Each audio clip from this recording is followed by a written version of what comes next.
জাতীয়তাবাদী দলের সঙ্গে সম্পৃক্ত আমাদের প্রকৃত বন্ধু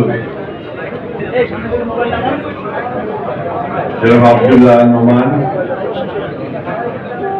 বিএনপির ভাইস চেয়ারম্যান। এই পরিচয়টা আমি দিতে চাই, তিনি তার চেয়ে অনেক বড় নেতা ছিলেন। তার স্মরণ সভায় আজকে সম্মানিত সভাপতি। আমি মহান বলছি এই জন্যই যে আমি বাংলাদেশের রাজনীতিতে আমাদের বয়স তো কমও না।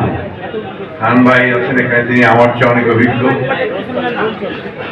এবং প্রথমে শুরুতেই আমি যে কথাটা বলেছি, সেই বিরল প্রজাতির রাজনীতিক যারা নিজেকে দিয়ে যান, রাজনীতিকে দিয়ে যান, মানুষকে দেন, সেই প্রজাতির একজন রাজনীতিক আব্দুল্লাহ নোমান।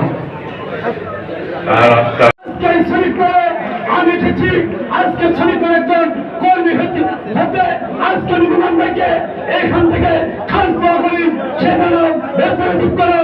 আর আমাকে বক্তব্য দেওয়ার আগে 1 মিনিট দেওয়া হয়েছে, এই জন্য বক্তব্য এখানে শেষ করছি। বাংলাদেশ জিন্দাবাদ, শ্রমিক জিন্দাবাদ, খালেদা জিন্দাবাদ, তারেক রহমান জিন্দাবাদ, জিন্দাবাদ।